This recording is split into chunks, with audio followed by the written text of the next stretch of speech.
because we talk about symptomatic, we talk about we need deep trance to have deep techniques. So let's just put it into context. What does this actually mean, this whole thing, all right? So what we call this section is called the 4 hypnotherapeutic steps to facilitate change.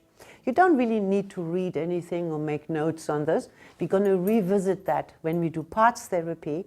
But it's actually nice to know where you are with your power of hypnotherapy or hypnosis practices.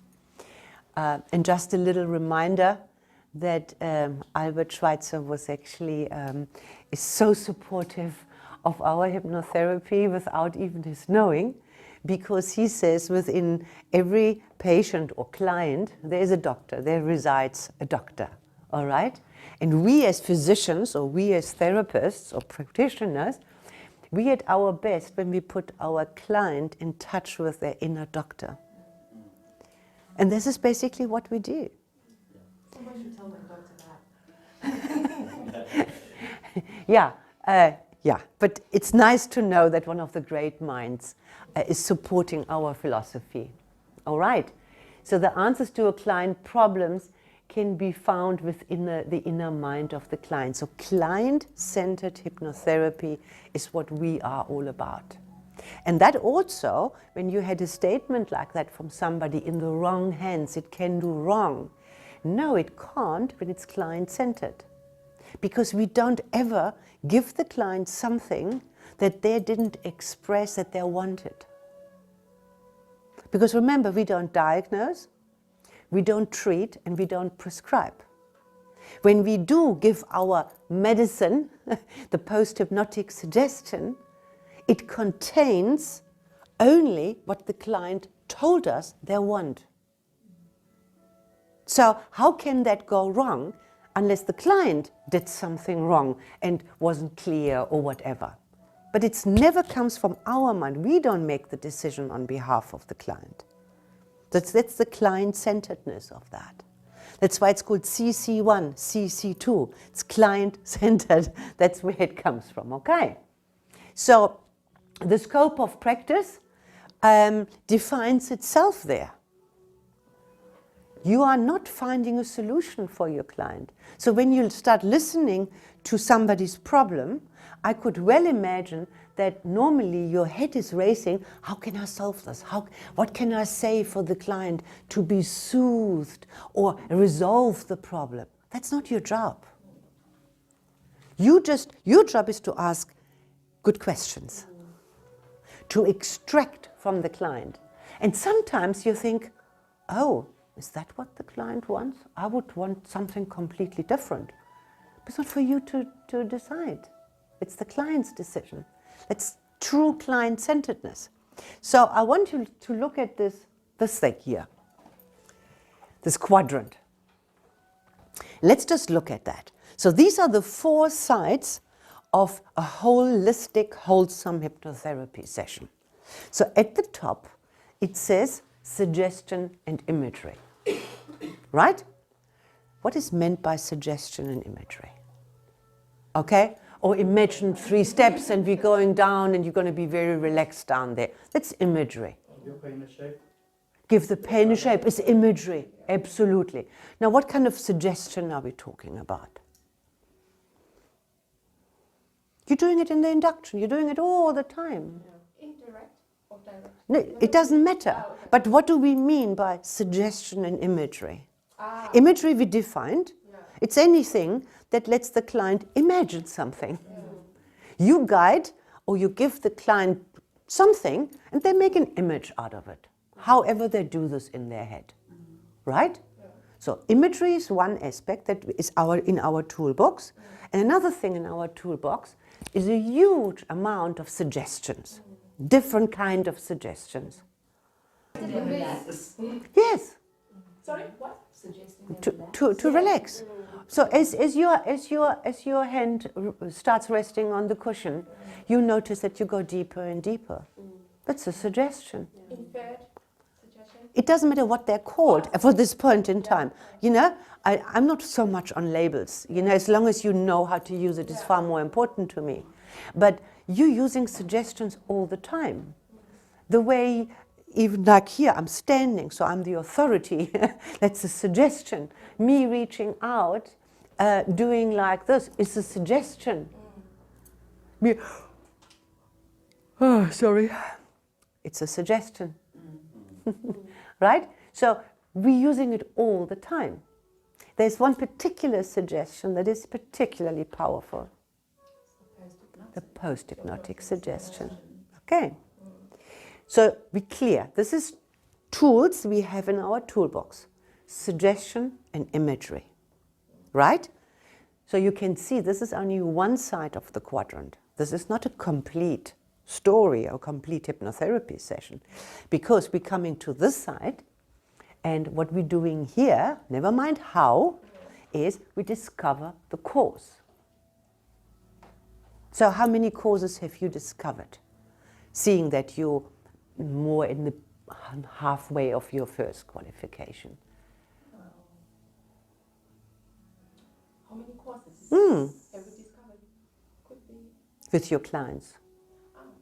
You practice on? causes, past experience. They give symptoms and they tell us what they think the causes are through questioning. Yeah, but you are not, with the setup of the session, you haven't discovered the cause yet. No. You get that? You're far from it. Yeah. Because in the pre-talk, when the client says, I think it might stem from so-and-so, that's wonderful, that's a good indication. It might be true, it might not be true, but that's not discovering a cause. Only when you discover a cause has it got a consequence. And the consequence of discovering a cause, it brings a big amount of release. Because they bring understanding and wisdom to the situation, and now you can release that. And that, in its wake, has another follow-up. There is a subconscious relearning.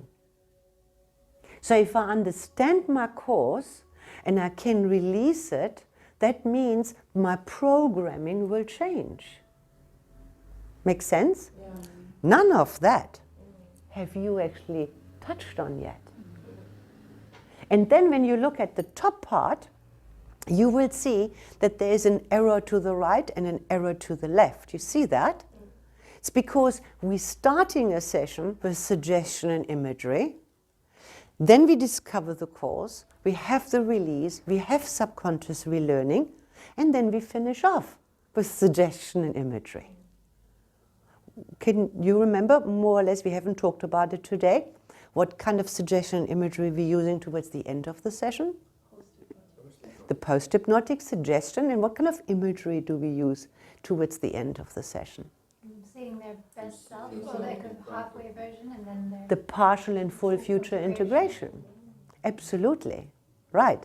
And you have so far only done this. So can you see that the power of the practices that you are about to learn are still only to come? What you have learned will always be valuable and you will always need it. But the real depth, the real power from discovering the course, releasing and subconscious relearning, you might be lucky and the client has this epiphany or an aha while you're reading a script. But when it happens, hallelujah, but it's not actually designed to happen there. You know what I mean? So the bulk of the power of our beautiful modality is only to come. Yeah? So even if you come across any other techniques that I'm certainly not aware of, you can test them. Are they covering all sides of the quadrant? Because ultimately that's what you want.